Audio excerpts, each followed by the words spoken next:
Hello दोस्तों, पिछले काफ़ी टाइम से आप सबको पता होगा महाराष्ट्र गवर्नमेंट जो है चारों तरफ से घिरी हुई नजर आई।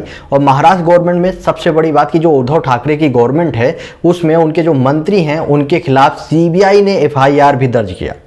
सीबीआई ने एफआईआर दर्ज किया, ईडी ने एफआईआर दर्ज किया और उसके बाद बड़ी बड़ी एजेंसी जो है इस केस अलग अलग केस में महाराष्ट्र गवर्नमेंट में छानबीन कर रही हैं।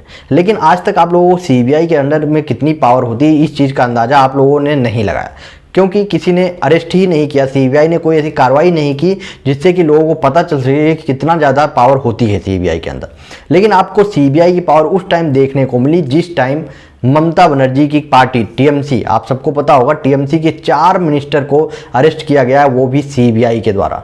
बाय द वे बाद में जो ममता बनर्जी हैं वो भी वहाँ पे पहुँच गई थी, उन्होंने प्रोटेस्ट करना स्टार्ट कर दिया था और टीएमसी के जो सपोर्टर हैं उन्होंने ईंट पत्थर तक सीबीआई के ऑफिस पे चलाया। आप लोगों को सारी न्यूज़ पता होगी। लेकिन सबसे बड़ी बात कि अब जो है एक न्यूज़ जो पब्लिक के सामने आ रही है और साथ में ही पब्लिक के द्वारा जो आवाज़ भी उठाया जा रहा है, पहला जो न्यूज़ आ रहा है ममता बनर्जी को लेकर, तो सीबीआई को लेकर सीबीआई ने जो है एक याचिका दायर की है कोलकाता हाई कोर्ट में, और उन्होंने ये याचिका में ममता बनर्जी का सीधे सीधे नाम लिया है। यानी कि ममता बनर्जी भी आने वाले टाइम पे हो सकता है अरेस्ट हो सकती हैं सीबीआई के द्वारा। मतलब कि सीबीआई के अंदर इतनी पावर है, आप सोच सकते हैं सीबीआई के अंदर इतनी पावर है कि वो चाहे तो किसी को भी किसी टाइम अरेस्ट कर सकती है, क्योंकि ये जो केस है ये 4 से 5 साल पुराना केस है और ये पूरी तरह से बंद हो चुका था। लेकिन सडनली फिर से ये केस ओपन हुआ और इस केस में 4 मिनिस्टर को, जो बड़े हैवी लीडर आप बोल सकते हैं, वो सारे के सारे लोगों को सीबीआई ने अरेस्ट कर लिया। लेकिन अब जब बात की जाए उद्धव ठाकरे गवर्नमेंट में, तो उद्धव ठाकरे के गवर्नमेंट में एक भी मिनिस्टर अभी तक गिरफ्तार नहीं हुआ, एक भी बड़ी मछली गिरफ्तार नहीं हुई, जबकि सीबीआई के पास इतने बड़े बड़े एविडेंस है। आप देख सकते हैं, ये मैं अकेले नहीं बोल रहा हूं, सोशल मीडिया पे लोग ट्वीट करके बोलना स्टार्ट कर दिए हैं कि जो सेंट्रल गवर्नमेंट है वो अपना रिवेंज लेना स्टार्ट कर दी है। उनको किसी के कोई जस्टिस से मतलब नहीं है, वो सीधा सीधा बंगाल में अभी अपना रिवेंज लेने के लिए टीएमसी के जो मिनिस्टर हैं उनको तो अरेस्ट कर रहे हैं, जो मिनिस्टर और मंत्री हैं सारे लोगों को अरेस्ट किया जा रहा है।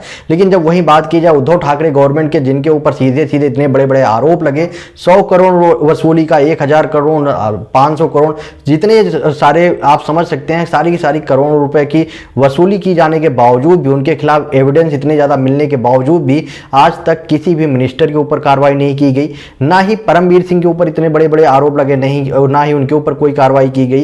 सबसे बड़ी बात कि सुशांत सिंह राजपूत केस में 1 साल से ज़्यादा हो गया, लेकिन आपने देखा कि क्या हुआ। सुशांत सिंह राजपूत केस में आज तक किसी को भी अरेस्ट नहीं किया गया। यहाँ तक कि ये भी नहीं बताया गया कि एक्चुअली सुशांत सिंह राजपूत की जो डेथ है वो एक सुसाइड है या मर्डर है। आज तक सीबीआई ने ये भी कंफर्म नहीं किया। तो अब जो है पब्लिक के द्वारा भी आवाज़ उठना स्टार्ट हो गया। पब्लिक के द्वारा जो बोला जा रहा है, सीधा सीधा सवाल उठा रहे हैं कि ये सारा का सारा गेम चल रहा है। ये जो सेंट्रल गवर्नमेंट है ये अपना सिर्फ और सिर्फ वहाँ पे सिर्फ हमला बोल के गवर्नमेंट को कमज़ोर करना चाहती है, महाराष्ट्र गवर्नमेंट को। वहाँ पे किसी मंत्री को अरेस्ट नहीं करना चाहते, वो अपने हिसाब से सीबीआई को यूज किया जा रहा है।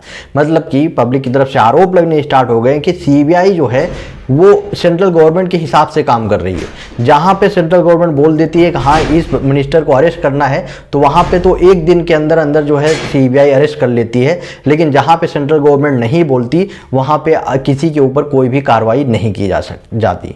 तो आप देख ही रहे हैं वो जो महाराष्ट्र में अभी तक किसी भी बड़े मंत्री या नेता के ऊपर कोई भी कार्रवाई नहीं की गई है। अब आने वाले टाइम पे वैसे बाय द वे सारे लोग वेट कर रहे हैं, सारे सुशांत सिंह राजपूत के फैंस वेट कर रहे हैं कि आखिरकार क्या इनके ऊपर कार्रवाई की जाएगी या नहीं की जाएगी।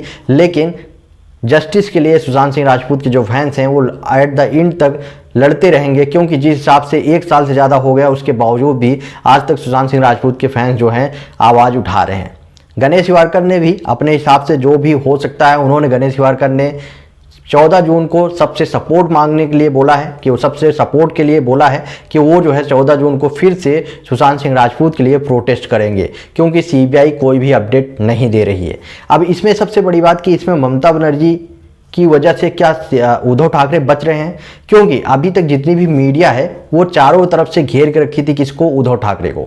उद्धव ठाकरे पूरी तरह से घिरे हुए थे चारों तरफ से, क्योंकि मीडिया जो है वो पूरी तरह से घेर के रखी थी उद्धव ठाकरे को। लेकिन अब जब ममता बनर्जी का केस सामने आ गया, तो आप देख रहे होंगे कि मीडिया पूरी तरह से अभी ममता बनर्जी के सीबीआई को केस को पब्लिक के सामने ला रही है। अभी उद्धव ठाकरे के एक पूरे के पूरे जो गवर्नमेंट है उस पर कोई भी बड़ी न्यूज़ सामने नहीं आ रही है।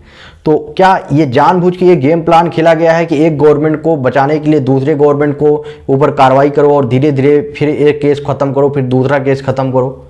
क्योंकि सुशांत सिंह राजपूत केस में आपने देखा ही, सुशांत सिंह राजपूत का केस पूरी तरह से कमजोर हो चुका है। आप सबको पता है सीबीआई क्या कर रही है, क्या नहीं कर रही है, किसी को कुछ भी नहीं पता। पब्लिक की तरफ से आवाज़ उठाई जा रही है कि जल्द से जल्द इसमें अपडेट दी जाए, लेकिन कोई भी अपडेट आज तक नहीं दी गई। ना सुशांत सिंह राजपूत केस में कोई अपडेट आ रही है, ना दिशा सालियान केस में कोई अपडेट आ रही है। परमवीर सिंह के ऊपर कई केस दर्ज किए गए। Paramvir Singh supreme court, high court दौड़ रहे हैं। उनके सुप्रीम कोर्ट के जज उनके केस में सुनवाई नहीं करना चाहते। वो बोलते हैं किसी और बेंच को दे दो आप।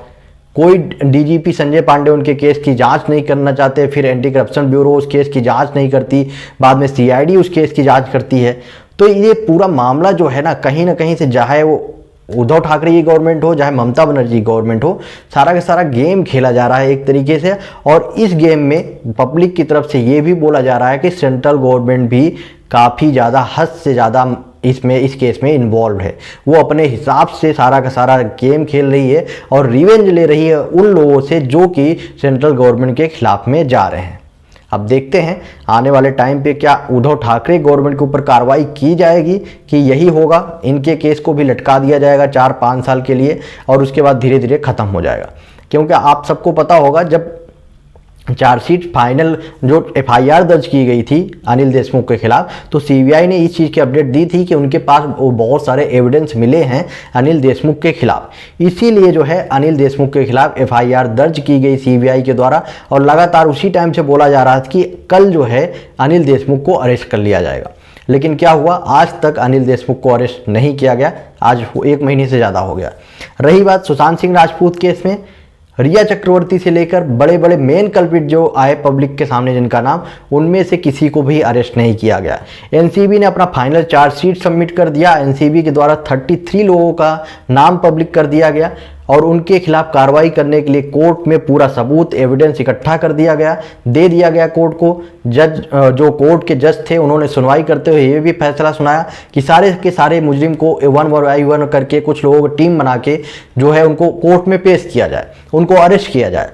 लेकिन हुआ क्या, रिया चक्रवर्ती, सैमुअल हॉकिब और सैमुअल मिरांडा और संदीप सिंह और ये सिद्धार्थ पिटानी, इन सब का जो एक तरीके से नाम पब्लिक के सामने खुद एनसीबी की टीम ने रखा है, उसके बावजूद भी इन लोगों को अभी तक अरेस्ट नहीं किया गया।